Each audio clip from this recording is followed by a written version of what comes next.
Once upon a time, there was a hidden inn that existed beyond the reach of maps or memory.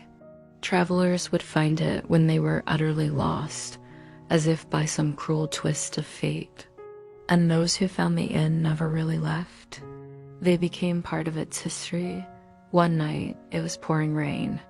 The girl arrived at the hidden inn, soaking wet, without luggage, without a greeting. The innkeeper just looked at her, then gently pushed the key across the wooden counter. Room number 7, third from the end of the hall. No ID required here. Just answer who you're hiding from. She nodded, no smile. Room number 7 had no bed, just a rocking chair, a guitar without strings, and a window that wouldn't open.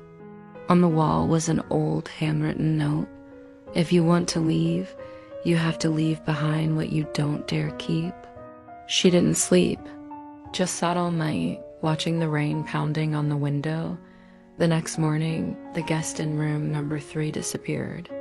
No one heard the door close. No one saw footsteps. Only a note was left under the pillow. I leave my old name here. Whoever finds it, call, but don't expect an answer from me. The innkeeper sighed. He tore off the piece of paper, folded it into a crane, and dropped it into the glass jar behind the counter. It was already filled with other paper cranes, more than 700. Each one represents a person who has come and gone. The new girl, the one in room number 7, hasn't said anything for 2 days. She just picks up her stringless guitar and strums it in silence. The innkeeper asked, "What are you looking for here?" She replied, very softly, "A place where silence is not a punishment." He nodded, understanding. The girl continued, "I've been looking for this place for a long time." The innkeeper poured her a cup of tea. "Why do you seek refuge here?" The girl finally turned to him, her eyes filled with a deep sadness. "Because it's the only place I can be myself without anyone knowing who I am." For a while, she was too afraid to even speak. But then, as the tea grew cold, she began to share her story. She told him about a life that was full of noise and chaos, about being known for things she didn't want to be known for. The innkeeper listened patiently, nodding his head in understanding. When she finished, he said, "You know, there's a room upstairs, room number 13. It's a little different from the others." The girl looked up, her eyes filled with curiosity. "Different how?" The innkeeper hesitated, then said, "In that room, no one can hear you if you sing." The girl's eyes widened in surprise. Then, without saying a word, she got up and walked towards the stairs. As she climbed the stairs to room number 13, each step echoed her unspoken words. The innkeeper watched her go, a small smile playing on his lips. He knew that for her, silence wasn't just the absence of sound. It was a shield, a way to protect the fragments of her voice. He hoped that in that room, among the echoes of untold stories, she would find the courage to sing her own song. In the quiet of the night, as the rain continued to fall, the innkeeper could hear the faint melody of her voice. It was a song of pain and healing, of loss and hope. And as the music filled the silent halls of the inn, it brought a sense of peace to his weary heart. For in that moment, he knew that the girl had found her sanctuary, a place where her silence could speak volumes and her song could touch the very soul of the hidden inn. The inn, which had witnessed countless stories of lost souls, now embraced hers, offering her the solace she needed to heal and the strength to rise again. Hello, he arrived near midnight when the mist began to swallow the forest. Tall, broad-shouldered, with an unremarkable face, except for the broken-faced wristwatch she kept looking at as if it were still ticking. The landlord asked no questions. He pushed the key forward. Room number 2, the mirror in this room is a bit blurry, but that's okay. Few people want to see themselves clearly when they're trying to forget. Room number 2 has a small painting hanging, an hourglass but with only sand at the bottom. He looked at the painting, sat down on the wooden floor, didn't turn on the light, just pulled out a photo from his pocket. A smiling little girl, hair tied to one side, wearing a yellow dress, giving a thumbs up. And he was in tears. He stayed in the room all day. No one saw him leave. And when the new guest arrived, all he left behind was a single line written on the wooden board in front of the common dining room. I was a bad father. I went everywhere looking for a day in the past, but yesterday, in room number 2, my daughter called my name for the first time in her dream. I will learn to live on, even though the clock is no longer running. The innkeeper added a broken clock hand to the glass jar of paper cranes. He called it a keepsake of the man who sought forgiveness but could not bring it back. That night, it rained again. Each drop of rain falling on the corrugated iron roof sounded like the lonely ticking of a clock. The girl in room number 7 sang for the first time. Sometimes, forgiveness does not come from the person who hurt us, but from ourselves, the person who has never forgiven ourselves. He had dreamed of room 2 for many years. It wasn't a room you could easily forget once you'd stayed there, because the moment you stepped in, the innkeeper would take away your watch and put it on the shelf by the door. There were hundreds of watches on the shelf, ticking away the seconds, each one a story of a life that couldn't go back. In the corner, there was a young couple laughing loudly, stealing kisses. They were so engrossed in each other, they hadn't noticed the rain outside or the darkness that had fallen. They hadn't noticed the boy in the adjacent bed watching them with envy. The innkeeper walked over and asked, "Can I get you something?" The boy blushed and whispered, "Actually, I was hoping to get a watch. Could I buy one here?" "Of course," said the innkeeper, pointing to the shelf. "You can pick one." The boy's eyes lit up, but after looking around the shelf for a while, he sighed. "They're all broken." The innkeeper smiled knowingly and said, "Actually, they're all exactly the same. The hands just move backwards. Would you like to see the time go backwards? To return to the past?" "Yes," said the boy, choosing a silver watch. The innkeeper took the watch and placed it in the palm of his hand. Then, in a voice like rustling leaves, he said, "Here are 3 rules you must follow. Don't tell anyone about the watch. Don't touch the hands, and whatever you do, don't let the hands reach midnight." The boy nodded eagerly. The innkeeper snapped his fingers, and suddenly the room was filled with a sweet, mesmerizing sound. It was the ticking of a clock. The boy looked at the watch in his hand and saw that its hands were moving backward. The boy looked at the photos on the wall. They were pictures of the inn, but they seemed strangely old. Then he realized he wasn't the only one in the room. There was another boy there, and the 2 of them were standing right where the bed was now. Then the boy looked back at the watch in his hand, and the face of the watch seemed to change. The hands stopped moving. The boy tried to calm himself. He shouldn't have taken the watch off. He shouldn't have looked at it. Now the innkeeper would know. He heard footsteps approaching. He turned around and saw the innkeeper standing in front of him. In his hand was the watch. Its hands were spinning wildly. "Why did you break the rules?" asked the innkeeper in a disappointed voice. I just wanted to go back a little further," said the boy, embarrassed. The innkeeper shook his head sadly. "You broke the rules, so now I have to send you away." The boy panicked. "Wait, please don't send me away. I promise I won't take it off again, please." But the innkeeper didn't answer. He just took the watch and moved closer to the window. "Goodbye," he said softly. Then he opened the window and the boy was gone. Only the faint sound of his laughter could be heard from far away. The innkeeper stood by the window for a long time. When he turned around, the smile on his face had disappeared. In the corner, the young couple was still kissing. The boy in the adjacent bed watched them, envious.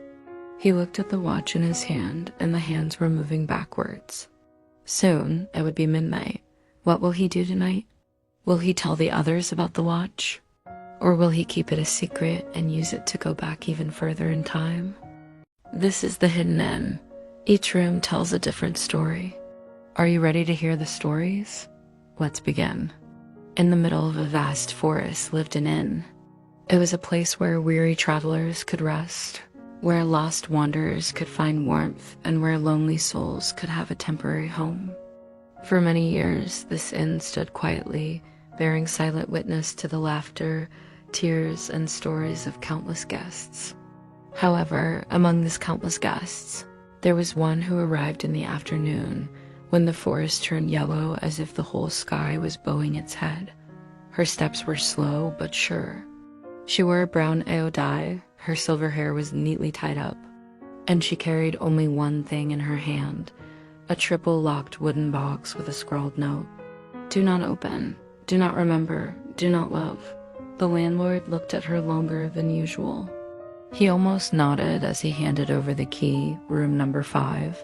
She thanked him, then walked slowly towards room number 5. The wall has cracks. People with a lot of pasts often live in imperfect places. She opened the door and went in. Inside room number 5, there was a faint smell of old incense. There was an old tea table, 2 rattan chairs, and a painting of a woman standing at a fork in the road, eyes closed, arms holding a wooden chest. She hung the painting straight ahead so that it faced the door. Then she put the box on the table, poured some tea, and sat down. Night fell. Mrs. Hideow sat there, pouring tea for the chair opposite no one, nothing. Only every time she poured, she said a sentence as small as the wind rustling through the leaves. "Don't blame me. I chose to live. It was too much." No one dared to ask anything about the box. It was only known that once the boy in room number 1 ran past and tripped over the corner of the box. The very next morning, he dreamed of a wedding that never happened. On the 3rd day, Mrs. Hideow sat on the porch, sighing, stroking the box. The girl in room number 7 plays the piano without strings. The 2 of them did not speak, but the quiet music made her cry. There are things in life. If you don't lock them up, you'll go crazy. And if you do lock them up, life isn't worth living. The next morning, she left no notice, no goodbye. Just left the box, still locked, still with the same words. The landlord added a piece of paper. "Don't open it, don't investigate, don't judge, because inside there could be a woman." From then on, everyone in room number 5 felt strange. They always heard the sound of tea being poured as soon as they closed their eyes. What secrets did the woman in room 5 come to hide? Why did she leave behind the cryptic message? What was the connection between the locked box and the mysterious painting? Why did the music from room 7 play without strings? Did the guests in room 5 hear the woman playing, or was it just their dreams? And here's a question for you. If you were the landlord, would you open the box? Would you try to uncover the secrets of room 5 or let sleeping dogs lie? Share your thoughts below. That's all for today's story. Thank you for listening. If you like this story, please share it with your friends and family. Give us a thumbs up and subscribe for more content like this. Until next time, stay curious, stay creative, and remember, the most ordinary places sometimes hold the most extraordinary stories. The Hidden Inn, Episode 4, The Man with a Map Without a Destination. He arrived at noon. The sun was hot, the dirt road was cracked, the forest was silent as if listening. He wore a faded backpack and held a tattered, folded map in his hand. There were no street names, no destinations, just arrows stabbing back and a few lines of code-like notes. Don't turn back. The place with the smell of fog is the place that hurts the most. If you see a slash, wait there. Someone promised to come back. The landlord glanced at the map, then returned the key. Room number 4 has a window overlooking the cliff. People who are often lost often like to see empty space. Room number 4 is cold. There are no pictures, no yellow lights. There is only a mirror placed face down on the table. That night, he opened the map, stuck it on the wall, and sat staring at it, as if it would reveal someone's face in a corner of the map. There's a small, shaky writing. If you still remember me, then stop looking for me. I'm not in the same place anymore." He laughed, dry like wind on sand. "You forgot that. People who have no place to return to wherever they go will end up in the same old place." The second day, he quietly went into the kitchen, helped light the fire, washed the dishes. No one asked at the Hidden Inn. People were used to everyone trying to do something to keep from going crazy. On the third day, he gave the map to the innkeeper. "I want to leave this to the next person. If anyone comes here looking for someone, maybe they will find themselves in the loss of others." The landlord took it without asking any questions. He just folded the map and put it in a locked drawer where he kept things he couldn't name yet. He left when it rained. No luggage, no look back. Someone saw that where he passed through the forest, a strange gray wildflower grew on the ground. People called it the flower of forgotten name, because no one could remember where it bloomed after it left. The Hidden Inn, Episode 5, The Man Who Never Left the Forest. No one knew the name of the innkeeper. People just called him the innkeeper, as if that title was created to cover up everything else. Each unknown voice deep enough to make others not dare to ask for their eyes, always looking further than the person in front of him, as if remembering something. That hasn't happened yet. The first person who stayed at the inn said, "I arrived the year there were still wolves in the forest." The inn was a makeshift hut with a thatched roof, and the wind blew all night long. The innkeeper kept looking to the east every dawn, as if waiting for someone who would never return. In the kitchen, there was an old photo placed in a termite-ridden wooden frame, 2 children holding hands, grinning. Standing under a lonely pine tree, no one asked, but many guessed that one of the 2 was the innkeeper from his childhood, and the other was the one who made the person who stayed forever unable to step out of this forest. Once, the guest in room number 6, a blind artist, drew a portrait of the innkeeper. The picture was not the same. It was just a blue-gray mass of sadness, eyes without pupils, mouth pursed as if about to cry. The landlord put it in a wooden box and hung the key on the pine tree in the front yard. At the base of the tree was engraved, "Whoever sees my true face will have to bear it for the rest of his life." One night, a big storm broke the window of room 3. The landlord knocked on each door, covered it, warmed it, cleared the wind. No one slept the next morning. Only one person fell asleep by the fire. The landlord, his eyes red, his hands still tightly holding an old handkerchief on which was embroidered the letter R.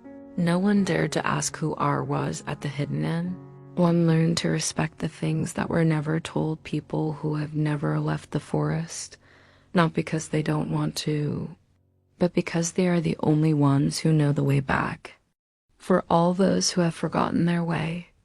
The Hidden Inn, Episode 6, The Girl Who Carried a Bell That Never Rang. She arrived in the late afternoon, the light that blurred the line between the forest and the shadows around her neck. She wore no necklace, no bracelet, only a small wind chime, dangling from a red thread, and it did not ring, not even when the wind blew fiercely or the rain blew across. The innkeeper looked at the bell and asked, "Has it ever rung?" The girl smiled softly. "Yes, but the first cry was also the last." Room number 9. The room often loses power in the middle of the night, as if the darkness within knows when to speak. She went to bed early, no dinner, no bath, just stood in front of the mirror for a long time, then took off the bell and hung it by the window that night. A sleepwalker passed by her room and said he heard a very small "sorry" coming from the unringing bell. The next day, she didn't speak to anyone. She just wrote in red ink in the inn's notebook, "I have said things I should not have said, and kept silent about things I should have said forever. This bell is my chosen punishment." On the third day, she disappeared, no suitcase, no trace, leaving only a note stuck to the wind chime. If someone is quiet enough, patient enough, the bell will ring once more. Since then, No one dared to take down that bell. Occasionally, on the foggiest nights, the landlord would see someone standing by the window of room number 9, back turned, hair loose, hand lightly touching the bell. It still didn't ring, but it seemed like someone's heart had softened a little. The Hidden Inn, Episode 7, 2 Bells and the Silence Between Them. Early the next morning, when the fog was still covering the path, the innkeeper hung the new bell on the doorframe of room number 9. It was made of ancient bronze, with strange patterns like the writing of a lost language. The string was made of hair, not red thread. No one asked why. In the Hidden Inn, people are used to taking actions to repay debts for things never said.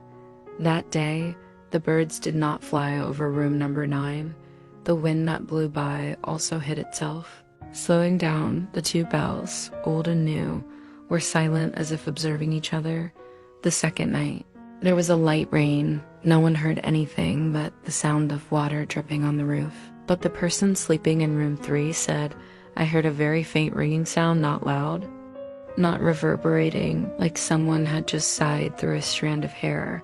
From that day on, every guest at the Hidden Inn, when passing by room number 9, would pause for half a second, not because of fear, but because something was inviting them, not to enter the room, but to look back at themselves. And then, on Saturday night, a new guest arrived, a 12-year-old girl carrying a broken music box.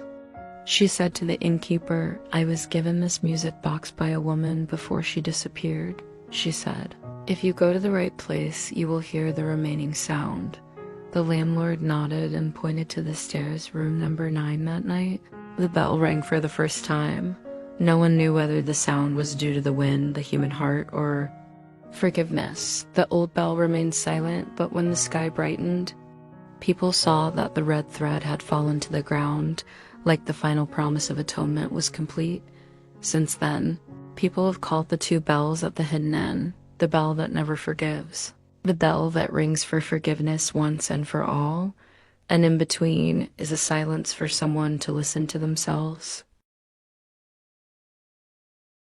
The Hidden Inn, Episode 8, The Girl Who Holds Another Person's Heartbeat. The girl's name was no one knew much about it, because the landlord hadn't asked and she didn't introduce herself, except by saying, "I came to hear the last sound." The music box she brought with her had a broken spring. It couldn't make any sound, but Na still placed it next to her pillow every night, her hand touching the lid, as if keeping the beat of something. No longer alive, the first night, she had a dream in the dream. A woman with long hair and a veil sat with her back to the window of room number 9, holding a broken red thread in her hand. She said, "If you forgive, you will forget. If you don't forgive, you will carry that bell for the rest of your life." Na replied, "But what if I want to remember, so as not to repeat it again?" The woman fell silent, then disappeared. Only a faint beat remained, as if someone were tapping the side of a music box. The next morning, the landlord made Na a cup of ginger tea and placed a small note next to it. "There's pain that does not need forgiveness. It just needs a temporary shelter until it rests in peace." Na looked up at the innkeeper for the first time. "Do you know where this music box used to be?" The landlord nodded. "In a burned-down house, east of the forest. Back then, a woman ran through the night to bring it out. Then she gave it to me, saying a child will come to get his heart back." Na squeezed the music box in her hand, tears not falling, only a whisper, "Mom." That night, the music box played a single note. No whole note, no melody, just a gentle tap of time, as if someone wanted to say, "Mom is still here." Na left early the next morning. She didn't take the bell. She didn't say goodbye. She only left a pencil drawing hanging on the wall of room number 9, a small heart with a crack. Inside was a very, very small bell. From then on, every time someone entered that room, if their heart was cracked, they would hear a ting sound, as if someone was comforting the crack inside them. The Hidden Inn, Episode 9, the guest who came because of an unringed bell. The man appeared in front of the gate of the hidden inn. On an afternoon without rain or sun, he had no luggage in his hands. There was only a long scar from his left ear down to his neck, like a slash from something invisible, something sharp enough to cut off half of the sound from a person's life. He said, "I came to find the place where the bell in my sleep was coming from." The innkeeper nodded. "When did you first hear it?" The man closed his eyes. 3 nights in a row, same hour, 3:17 a.m. each time. The bell rang exactly 1 note, then stopped. He was assigned to room number 4, a room that few people slept in, because it did not reflect a human face in the mirror. Whoever looked in saw a different face. Older, younger, more austere, or sometimes empty. The first night, he did not sleep. He sat by the window, his hand on his neck, as if searching for something he had lost. 3:17. The bell rings very close, but this time, he didn't just hear it, he felt it vibrate in his bones, as if someone had gently tapped a bell somewhere deep in his chest. The next morning, he asked the innkeeper, "Has anyone ever died here because they didn't hear a bell in time?" The innkeeper pondered. There was one person she wrote many letters of apology, but never sent them before she died. She said, "I wish someone knew that I wanted to say the right thing, but it was too late." The man nodded, his eyes shining with something unclear. Whether it was water or mist, maybe she is the one I owe forgiveness to. On the second day, he went to room number 9. He didn't go in, just stood in front of the door and took out a small crumpled piece of paper from his pocket. The handwriting was shaky and scrawled, "You're not the worst, you're just not the best listener at the right time." He burned the piece of paper right in front of the door, then whispered, "I heard even though it's late." At that moment, both bells, old and new, rang at the same time. No one touched them. There was no wind. Only one man stood still, tears falling soundlessly, and one last whisper reached its destination.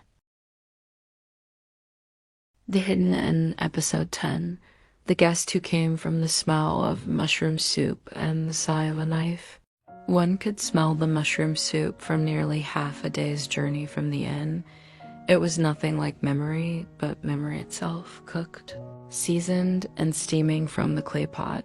The guest that day was a young girl named Tham. No luggage, no shoes, her feet covered in mud and rotten leaves. I followed the smell of the soup.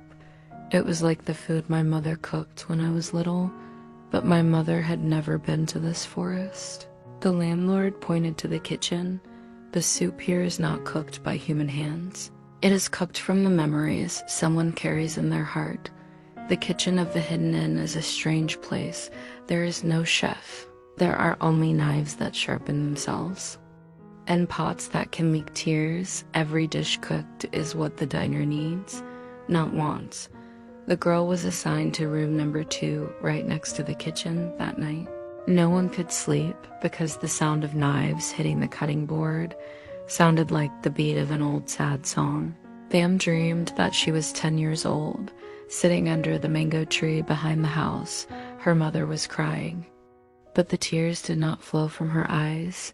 They dripped from her hands, falling into the bowl of soup her mother was cooking. Mom ran away without saying anything. I hate her to this day. The next morning, Tham went straight to the kitchen. No one was there. There was just a steaming bowl of food and a letter at the bottom of the bowl, written in her mother's handwriting. Tham, if one day you understand that I cook soup not just to eat, but to hide an apology in each piece of mushroom, then please forgive me the way I always forgive myself for leaving you. She finished the bowl of soup, not leaving a drop of water, and for the first time, she could no longer remember her mother's face clearly, but she remembered very clearly the smell of the soup, like an old love, imperfect, but true. That night, the knife stopped ringing, and from the next day, the kitchen began to emit the smell of fried banana cake, a dish that the landlord had loved so much in his childhood.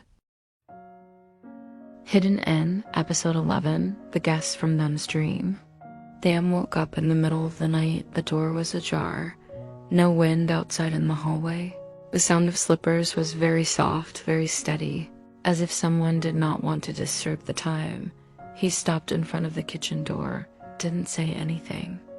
Just put down a green mango, still smelling of plastic, and a handkerchief embroidered with 2 words, TT, the next morning. Tham saw the mango on the table. She was shocked. When I was little, my mother always wrapped mangoes with salt in a handkerchief like that, embroidering my name and hers, Tham Thirst, but I never told anyone about it. Not even myself. The innkeeper poured tea, not surprised. There are people who go through other people's dreams to complete what they didn't have time to do while they were alive. Tham sat down on the floor. Mom, have you been here? Or am I crazy? The landlord smiled. Both are fine, but someone came last night. She asked for a room without a mirror because she said, I am afraid of seeing a daughter I have not yet grown up with. Room number 6, indigo door. From inside came the sound of someone practicing repeating a sentence. Damn, I'm sorry. I'm not a good mother, but I came back to say that, not to justify myself. Little girl Tham stood in front of the door. She didn't knock. She didn't enter. She just leaned her forehead against the wooden wall and said, If it's really you, Mom, then cook me a bowl of banana flour soup like in the old days. If it's a dream, then let me sleep one more time. In your arms, the kitchen was empty, but that night the whole inn smelled of banana flowers mixed with tears. Hidden in episode 12, the guest who heard the landlord's voice. The visitor was an old man with white hair flowing like clouds, wearing a newspaper raincoat, and walking on legs of different lengths. He arrived before the mist cleared, stood in the middle of the mossy path, looked straight into the innkeeper's eyes and said, You used to sing, right? That year, on the other side of the hill, where the parasol tree fell all its leaves on a moonlit night, the innkeeper stood motionless because it was a memory no one knew, a time long ago, when they were once a person who dreamed of being a street artist before choosing to live a quiet life. The old man asked something strange. I want to be in the room where the old voice is kept, where if I close my eyes, I can still hear the old song you sang. Even though it is buried with silence, room number 1, the first room that an inn ever built, it is also the only room that is never rented out, because every time someone enters, the old voice of the landlord will shatter in the space. That night, the old man sat burning incense, his back turned to the door, and whispered, You were not born to be silent. You were only silent because you were afraid that your words would lead others astray. But sometimes, your old voice is a map for lost souls. In the hallway, the innkeeper placed his hand on his throat, where the words that had never been spoken had been, and then they spoke for the first time in years, a song, no longer complete, but still carrying the wind. The wind blew through the forest, carrying leaves eastward, where it was said that whoever listened would be brought back to a forgotten dream. The next morning, room number 1 was empty. Only an old tape recorder remained. Inside were half-burned tapes and a handwritten note in faded ink. You sang Now I Can Go On. The Hidden Inn, episode 13. The guest who heard a voice and couldn't forget it for 20 years.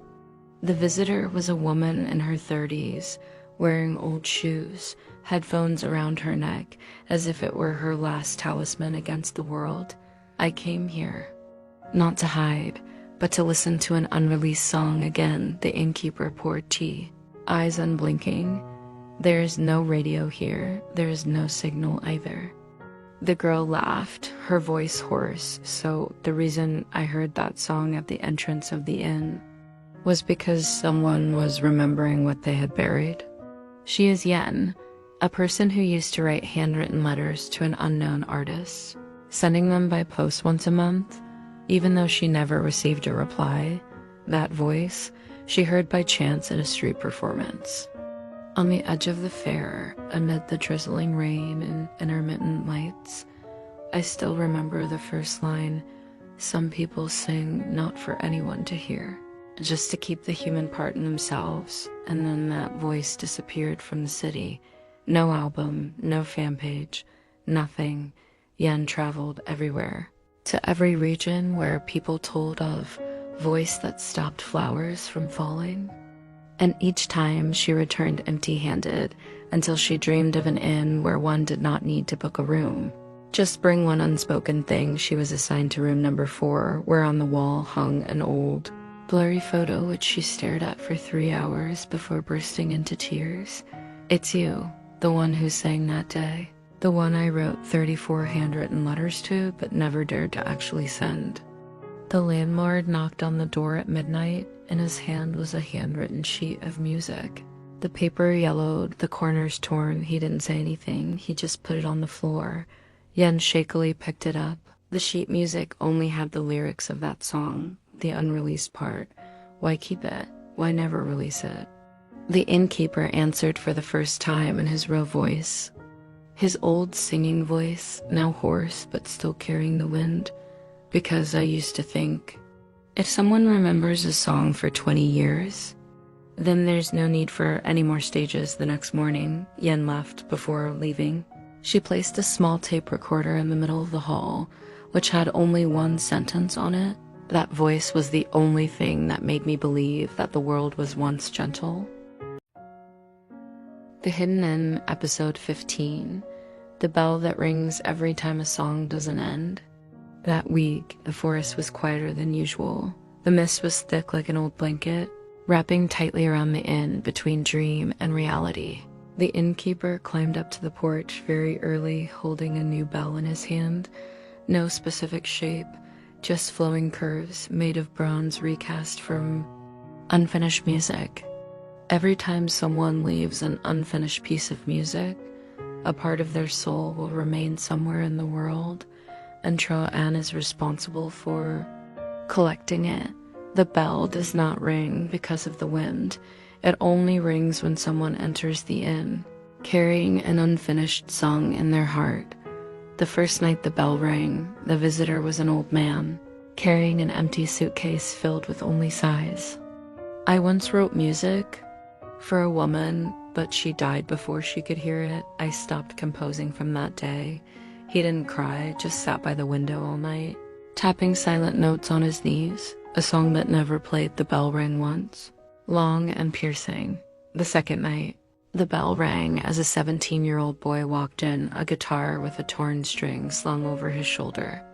"I promised to write a song for my mother on her 50th birthday, but she passed away too soon."